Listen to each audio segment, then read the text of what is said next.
श्रीराम समर्थ. अखंड अनुसंधान ठेवण्याकरता काय करावे? भगवंताने आपल्याला बुद्धी दिली आणि ती चालवून आपण काम करतो. म्हणजे भगवंतच आपल्याकडून सर्व कर्मे घडवीत असतो. त्याच्या प्रेरणेने सर्व घडते आहे अशी भावना प्रत्येक कर्मात ठेवली म्हणजे भगवंतावर प्रेम जडते.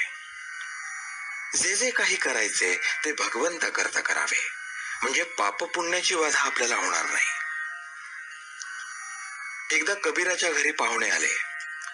घरात तर त्यांना जीव घालायला काही नव्हते आणि अतिथीला भगवत स्वरूप पाहावे असे शास्त्र आहे. तेव्हा कबीराने त्यांना पुरेल इतक्याच धान्याची चोरी केली. चोरी करणे हे वाईट असले तरी ती भगवंताकरता केल्यामुळे तिचे पाप त्याला नाही लागले. निदान कर्म झाल्यावर तरी भगवंताचे स्मरण करून ते त्याला अर्पण करावे, म्हणजे हळूहळू अभिमान कमी होऊन भगवंतावर प्रेम जडेल. आपण भगवंताचे आहोत, जगाचे नाही असा एकदा दृढ निश्चय करावा. आपण मनुष्य आहोत याची जाणीव जितकी दृढ असते तितका हा निश्चय दृढ असावा. तथापि हे साधणे कठीण आहे. त्याच्या खालोखालचा उपाय म्हणजे जे काही घडते आहे ते भगवत प्रेरणेने, त्याच्या सत्तेने आणि इच्छेने घडते आहे अशी अंतःकरणपूर्वक भावना ठेवावी. आणि हेही साधत नसेल तर वैखरीने अखंड नामस्मरण करावे. या अनुसंधानाच्या प्रक्रियेत मन भगवंताच्या ठिकाणी चिकटून असते. सध्या आपले उलट चालले. आपण देहाने पूजा करतो, यात्रा बित्रा करतो, पण मन मात्र प्रपंचाकडे ठेवतो.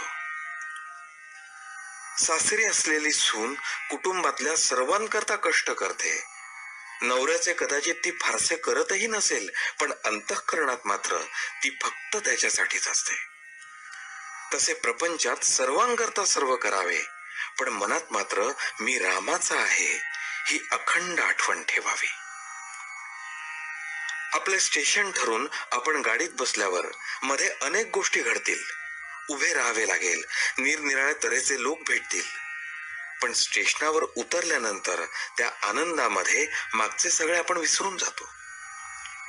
तसे भगवंताचे ध्येय निश्चित ठरून आपण अनुसंधानात राहिल्यानंतर प्रपंचातल्या अडचणींना अगदी तात्पुरते महत्व येते. ध्येय मात्र आधी निश्चित करावे. भगवन नाम हे भगवत कृपेसाठी घ्यावे, कामनापूर्तीसाठी नसावे. नामच ध्येय गाठून देईल. भगवंताप्रमाणे आपण देखील प्रपंचात असून बाहेर राहावे. आपल्या देहाकडे साक्षीत्वाने पाहायला शिकावे. पण ते साधत नसेल तर व्यापात राहून अनुसंधानात असावे.